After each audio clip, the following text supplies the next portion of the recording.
राधे कृष्णा दोस्तों। महाकाल से कलयुग को क्यों मांगना पड़ा न्याय? आखिर 4 युगों में कैसे हुई लड़ाई? क्यों भगवान शिव को करना पड़ा न्याय? कहानी है सतयुग, त्रेता, द्वापर और कलयुग 4 युगों की। एक समय की बात है, चारों युग यानी चारों भाई एक साथ बैठे हुए थे। तब आपस में चारों में वाद विवाद होने लगता है। सतयुग, त्रेता, द्वापर और कलयुग चारों एक साथ बैठे हुए विवादों में उलझने लगे। सबसे पहले सतयुग कहने लगा कि अरे मूर्खों, तुम सब मुझसे छोटे हो, तुम मेरी बराबरी कैसे करने लगे? जब त्रेता युग ने यह बात सुनी तो कहने लगा कि तुम सबसे बड़े कैसे हो सकते हो? तुम सब में सबसे बड़ा तो मैं हूँ, मैं ही सर्वश्रेष्ठ हूँ, तुम मुझसे सर्वश्रेष्ठ नहीं हो सकते। तब तक द्वापर युग बोल उठा कि तुम सर्वश्रेष्ठ कैसे हो सकते हो? तुम सभी में श्रेष्ठ तो मैं हूँ, तुम्हारे श्रेष्ठ होने का तो प्रश्न ही नहीं उठता। तब तक कलयुग कहने लगा कि तुम तीनों श्रेष्ठ बने रहो, परंतु हकीकत तो जानते ही नहीं, वास्तविकता में श्रेष्ठ तो मैं हूँ। इस तरह से चारों युग आपस में लड़ने झगड़ने लगे। तब चारों युगों ने फैसला किया कि हम आपस में फैसला नहीं कर सकते कि हम में से कौन बड़ा है, कौन सर्वश्रेष्ठ है।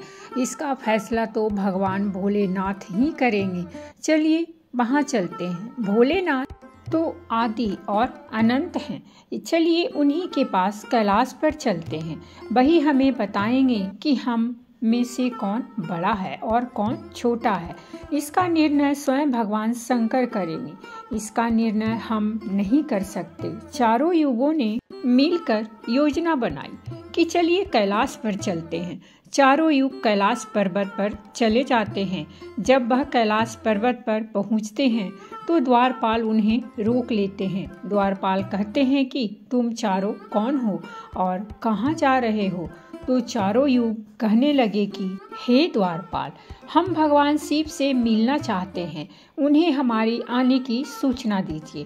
स्वयं नंदीश्वर महाराज भगवान शिव के पास आए और भगवान शिव से कहने लगे, हे प्रभु, हे कैलाशपति, आपसे चारों युग मिलना चाहते हैं। भगवान शिव कहते हैं कि उन्हें सम्मान सहित हमारे समक्ष ले आओ। भगवान नंदीश्वर चारों युगों को लेकर भगवान शिव के पास पहुंच जाते हैं। भगवान शिव ने चारों को सम्मान सहित अपने दरबार में बैठाया। चारों लोग भगवान शिव को प्रणाम करते हैं। तब भगवान शिव ने चारों युगों से कहा कि आप सभी का हमारे दरबार में, हमारे कैलाश पर स्वागत है। कहो, तुम्हारे आने का कारण क्या है? तुम तो स्वयं ही कालचक्र हो, तुम तो स्वयं ही समय हो, फिर ऐसा क्या कारण है कि तुम्हें हमारे पास आना पड़ा? चारों युग कहते हैं कि हे सृष्टि के रचयिता, हे भगवान शिव, हम चारों में विवाद खड़ा हो गया है और हम उस विवाद का समाधान नहीं कर पाए, इसीलिए हम आपके पास आए हैं। अब हम आपसे निवेदन करते हैं कि और गुहार करते हैं कि हे भगवान, आप ही हमारा फैसला करें, आप हमारा न्याय करें और हमें बताएं कि हम चारों में सबसे बड़ा कौन है, हम चारों में सर्वश्रेष्ठ कौन है। भगवान शिव कहते हैं कि इसका फैसला तो तब होगा जब आप चारों अपना अपना फैसला सुनाएंगे। तब भगवान शिव सतयुग से कहते हैं कि हे सतयुग, तुम बताओ, तुम कैसे बड़े हो? तुम अपने आप को सर्वश्रेष्ठ बताने की कोशिश कर रहे हो, लेकिन यह कैसे, यह मुझे बताओ। तब भगवान शिव से सतयुग कहता है कि देखिए प्रभु, मेरी आयु सबसे ज़्यादा है, मैं 17 लाख वर्ष का हूँ और अन्य युग हमसे तो बहुत छोटे हैं, इसीलिए मैं इन सभी से लंबी आयु का हूँ। तब तक कलयुग बोल उठा और कहने लगा कि हे प्रभु, मैंने तो यही सुना है कि व्यक्ति कभी आयु से बड़ा नहीं होता, व्यक्ति तो गुणों से बड़ा होता है। भगवान शिव ने कलयुग की दलील को माना और सतयुग से कहा कि सतयुग तुम इस तरह तो बड़े नहीं हो सकते। सतयुग कहने लगा कि हे प्रभु, मेरे युग में जो व्यक्ति हुए वह बड़े ही बलवान हुए, बड़े ही पराक्रमी हुए, वे पृथ्वी को उठा ले जाए ऐसे पराक्रमी और बलवान थे। और मेरे राज्य में भगवान श्री हरि विष्णु ने कई अवतार लिए। प्रभु नरसिंह अवतार मेरे ही काल में हुआ, वराह अवतार मेरे ही काल में हुआ, मत्स्य अवतार मेरे ही शासन काल में हुआ। तब तक त्रेता युग बोल उठा, नहीं प्रभु, श्री हरि विष्णु के अवतार होने से सतयुग बड़े नहीं हो सकते हैं। प्रभु अवतार तो मर्यादा पुरुषोत्तम श्री राम का मेरे काल में भी हुआ था। उन्होंने संसार को मर्यादा का पाठ सिखाया। और अगर बलवान की बात करते हो तो कुंभकर्ण जैसे योद्धा, राम रावण जैसे योद्धा मेरे शासनकाल में भी हुए हैं। प्रभु, इस तरह से तो सतयुग बड़ा नहीं हो सकता, तो फिर इन सब में बड़ा तो मैं हूँ। जब यह बात द्वापर युग ने सुनी तो द्वापर युग ने कहा, हे प्रभु, दोनों बड़े बन रहे हैं, परंतु यह दोनों बड़े कैसे हो सकते हैं? देखिए प्रभु, आप जानते हैं कि जब मेरा शासन काल आया तो मेरे काल में तो भगवान श्री कृष्ण जैसे अवतार पैदा हुए, जो कि 16 कलाओं से संपूर्ण परब्रह्म परमेश्वर थे, जिन्होंने विराट रूप दिखाया। वैसा विराट रूप तो साक्षात भगवान विष्णु भी नहीं दिखा सकते हैं। अगर योद्धाओं की बात करते हैं तो मेरे शासन काल में बड़े बड़े योद्धा कर्ण, एकलव्य, गुरु द्रोण, जरासंध, भीष्म पितामह और अर्जुन, भीम, युधिष्ठिर, नकुल और सहदेव मेरे ही शासन काल में हुए थे। प्रभु बलराम स्वयं मेरे ही शासन काल में हुए थे। तो बताइए प्रभु कि मेरे शासन काल में कौन सा योद्धा इनके योद्धाओं से कम था? हे प्रभु, इन सब में तो मैं बड़ा हूँ।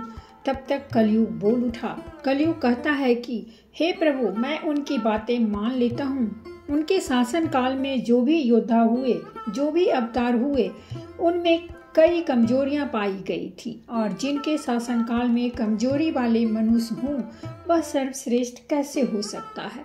कलयुग कहने लगा कि नहीं भगवान, मेरे शासन काल सबसे अच्छा है।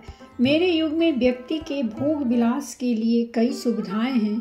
अच्छे और नई नई तकनीक से परिपूर्ण मेरा युग, मेरा शासन काल सभी में सर्वश्रेष्ठ है।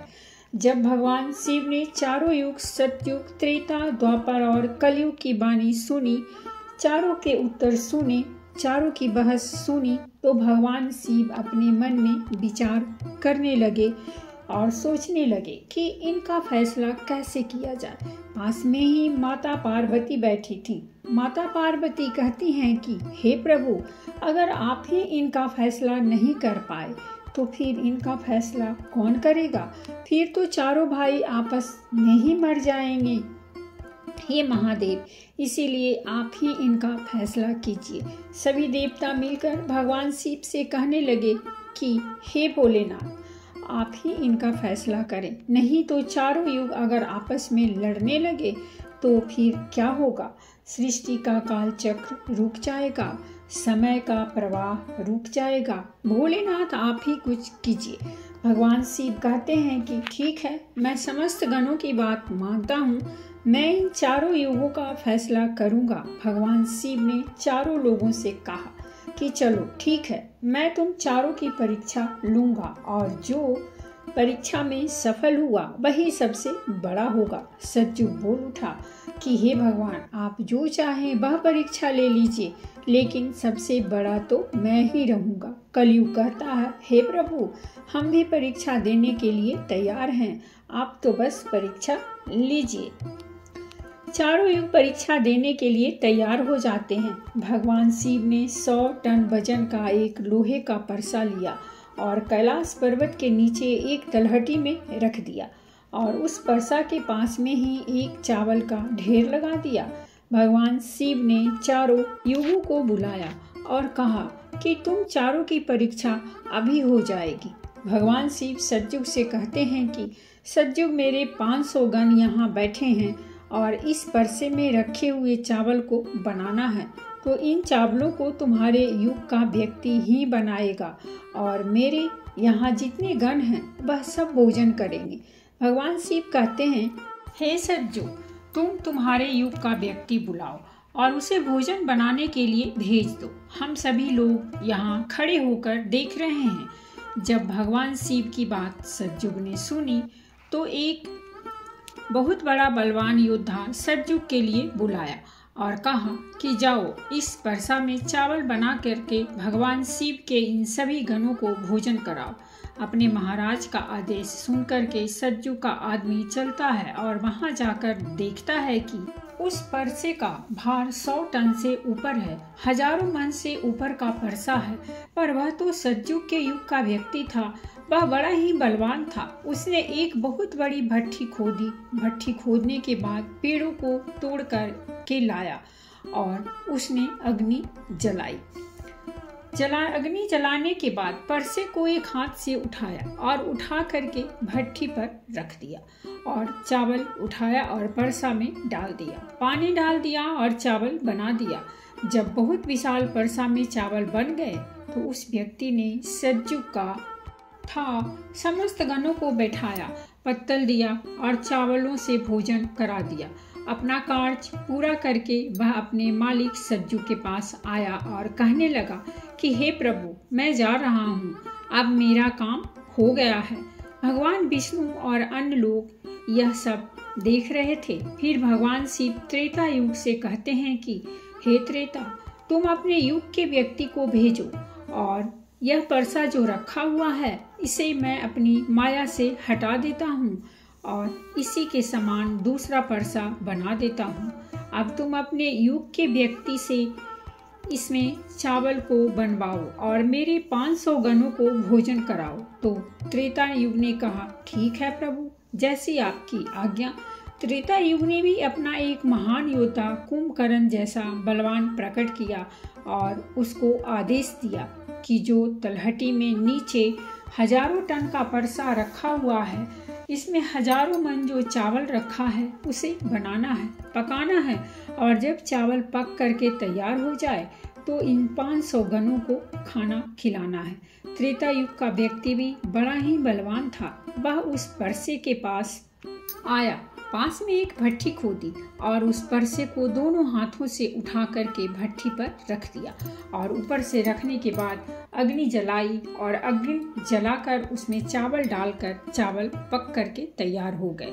त्रेता युग के व्यक्ति ने जो भगवान शिव के गण थे उन सबको खाना खिलाया और भोजन कराने के बाद सभी गण वापस कैलाश पर्वत पर आ गए। भगवान शिव ने फिर अपनी शक्ति से उस परसे को हटा दिया। अब भगवान शिव द्वापर युग से कहते हैं कि द्वापर, यह दोनों युग अपनी परीक्षा दे चुके हैं, अब तुम्हारी बारी है। देखिए, इतना ही बड़ा परसा ये दिखाई दे रहा है और हजारों मन चावल रखे हुए हैं और तुम्हें मेरे 1500 गणों को भोजन कराना है। द्वापर कहने लगा कि ठीक है प्रभु, आपकी जैसी इच्छा। मैं पूरा प्रयत्न करूंगा कि मेरे युग का जो व्यक्ति है आपके सभी गणों को खाना खिला सके। वहां पर द्वापर युग ने भी एक भीम जैसे अवतार वाला बड़ा ही ताकतवर बलवान व्यक्ति को बना करके खड़ा कर दिया और उससे कहा कि जाइए, देखिए तलहटी में परसा रखा हुआ है, वहां रखे परसे में उसे चावल को बनाना है और बनाकर इन सभी गणों को भोजन कराना है। वह व्यक्ति कहता है कि ठीक है प्रभु, जैसी आपकी आज्ञा। द्वापर युग का व्यक्ति चला जाता है। वह देखता है कि परसा आकार में बड़ा है, उठाने में ताकत लगानी पड़ेगी। उसने भट्ठी खोदी और लकड़ियों की व्यवस्था की और उस परसे को दोनों हाथों से उठाया, क्योंकि उसे सज्जुगांव त्रेता युग के व्यक्ति आराम से उठा सकते थे, लेकिन उसे बहुत ताकत लगानी पड़ी। पूरी ताकत लगाकर उसने उस परसे को उठाया और उठा करके जैसे तैसे खींचकर नीचे अग्नि जलाई और उसमें चावल डाल दिए और जब चावल पक गए तो भगवान शिव के उन सभी गणों को भोजन कराया। खाना खिलाने के बाद वह द्वापर युग का व्यक्ति अपने मालिक के पास आता है और कहता है कि प्रभु, मैंने अपना काम कर दिया, वहां पर द्वापर युग उससे बहुत खुश हुआ और कहा, शाबाश, अब तुम जा सकते हो। अब भगवान शिव कहते हैं कि हे कलयुग, अब तुम्हारी बारी है। जो परसा तुम देख रहे हो उसका वजन कम नहीं होगा, उसका वजन उतना ही रहेगा, हजारों टन। लेकिन जब तुम्हें परीक्षा देनी है तो मानने को तैयार नहीं थे कि तुम सबसे छोटे हो। लेकिन तुम तो माने नहीं। तुम्हारे आदमी की आयु भी मात्र 100 वर्ष है, जबकि अन्य लोगों की आयु बहुत अधिक होती है। सतयुग के मनुष्य की आयु 1 लाख वर्ष होती थी, त्रेता युग में 10,000 वर्ष होती थी और द्वापर युग में 1,000 वर्ष होती थी। और हे कलयुग, तुम्हारे शासन में मात्र 100 वर्ष है और तुम्हारा आदमी भी छोटा है। जब भगवान शिव की बातें कलयुग ने सुनी तो कलयुग कहता है कि हे प्रभु, ठीक है, मैं आपकी बात मानता हूँ, लेकिन पहले ही आप मुझे इस तरीके से हताश मत कीजिए। प्रभु, आप तो एक न्याय करते हैं, सबको मौका दिया जा रहा है, हम भी परीक्षा देकर देखेंगे। यदि हमसे नहीं हो पाया तब जाकर हम मानेंगे। भगवान शिव कहते हैं, ठीक है, तुम अपना आदमी बुला लो। फिर भगवान शिव कहते हैं कि यह परसा देख रहे हो, हजारों टन का है, वहाँ चावल रखा है, यह हजारों किलो टन का परसा है और इसमें इतने सारे चावल रखे हुए हैं, तुम्हारा व्यक्ति क्या करेगा? कलयुग कहता है कि ठीक है प्रभु, आप मेरा तमाशा तो देखिए। तीनों युग हंसने लगे। भगवान शिव भी उसकी बातों को सुनकर अचंभित थे। भगवान शिव जो सोच रहे थे कि क्या कलयुग का व्यक्ति इतने हजारों किलो टन के परसे को उठा पाएगा। कलयुग ने बड़े ही बुद्धिमान व्यक्ति को पैदा किया। बड़ा ही तीव्र व्यक्ति था, बहुत ज्यादा सोचने वाला व्यक्ति था। सभी गुणों से संपन्न व्यक्ति को कलयुग ने पैदा किया और पैदा करके व्यक्ति से कहा कि बेटे, तुम्हें अपनी शक्ति दिखानी है, परीक्षा का समय है। यदि तुम इसमें असफल हो गए तो मैं सबसे छोटा हो जाऊंगा। वह व्यक्ति अपने महाराज से कहता है कि महाराज, आप इस एक परसा की बात करते हैं, ऐसे हजारों परसा सामने रखा हो तो भी परेशानी नहीं है। जब उस व्यक्ति की बात को तीनों लोगों ने सुना तो वह हंसने लगे। कह रहे थे कि छोटा सा व्यक्ति जिसकी लंबाई मात्र 3 हाथ है, यह क्या करेगा, जबकि हमारे युगों के मनुष्यों की लंबाई तो बहुत हुआ करती थी। यह बात बिल्कुल सच है। सतयुग के लोगों की लंबाई 21 हाथ और त्रेता युग के व्यक्ति की लंबाई 14 हाथ और द्वापर युग के व्यक्ति की लंबाई 7 हाथ थी और कलयुग के व्यक्ति की लंबाई लगभग 3 हाथ होती है। तीनों युग बड़े जोर जोर से इस हंस रहे थे। कलयुग कहता है कि आप बस देखते रहिए, मैंने अपने लड़के को भेज दिया है। कलयुग का आदेश पाकर के वह कलयुग का तीव्र बुद्धि वाला व्यक्ति उस तलहटी में आया। तलहटी में जाकर उसने देखा कि परसे का वजन तो बड़ा ही विशाल है, मैं इसे उठा नहीं पाऊंगा। तो उस व्यक्ति ने दिमाग लगाया, उस परसे के नीचे मिट्टी खोदना शुरू कर दिया। परसा तो उसने हिलाया भी नहीं और उसके नीचे भट्ठी खोदकर तैयार कर दी। लकड़ियां की व्यवस्था करने में उसे थोड़ा सा भी समय नहीं लगा, क्योंकि लकड़ियां वहीं रखी हुई थी। उसने उन लकड़ियों को उठा लिया और उस भट्ठी में आग जला दी। परसे में चावल डाला, पानी डाला और बस कुछ ही समय में चावल पक करके तैयार हो गए। वह कलयुग का व्यक्ति कितना दिमाग वाला था, उसने कुछ भी नहीं किया। परसे के नीचे भट्ठी खोदी और उसमें आग जला दी। चावल को डाल दिया और चावल में पानी डाला और चावल पक भी गया। जब चावल पक गए तो भगवान शिव के गणों को एक कतार में बिठा दिया और उन गणों से कहा कि आप मेरा साथ दें और आप इस चावल को आपस में परोस दीजिए। भगवान शिव के 4 विशाल गढ़ चलते हैं और उन चावलों को भर भर के सभी गणों को परोस दिया। तब कलयुग कहता है कि जब आप सब भोजन कर सकते हैं, भगवान शिव के सभी गण खुशी खुशी भोजन करते हैं। कलयुग के मनुष्य ने उन 4 शेष बचे गणों को भी भोजन कराया। भोजन करने के बाद उस परसे को साफ किया और परसा वहीं छोड़ दिया और उसका काम पूरा हो गया। वह अपने महाराज कलयुग के पास आया और आकर के कलयुग से कहा कि हे प्रभु, मैंने आपका काम कर दिया है। कलयुग बहुत खुश था, कहने लगा शाबाश, आपने मेरी लाज रख ली, आपने मेरी परीक्षा पास कर ली। भगवान शिव और तीनों युग देखकर अचंभित रह गए। कलयुग कहने लगा कि हे भगवान शिव, अब आप निर्णय कीजिए कि हम में से बड़ा कौन है।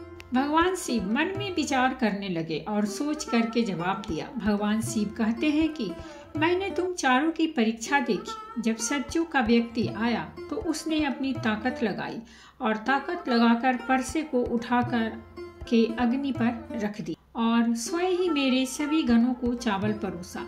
जब त्रेता युग की बारी आई तो उस व्यक्ति ने भी बिल्कुल ऐसा ही किया।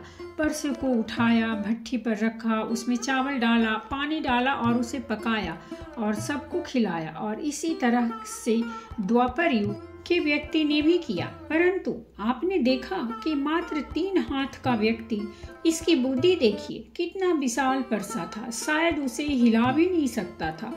उसने उस परसे में चावल बना लिया। मेरे इतने गण थे कि अगर वह बाल्टी से परोसता तो वह शायद परेशान हो जाता। तो देखिए, उसने उनमें से ही 4 गण अपनी सहायता के लिए बुलाए और चारों गणों से भोजन परोसा और स्वयं बैठा रहा।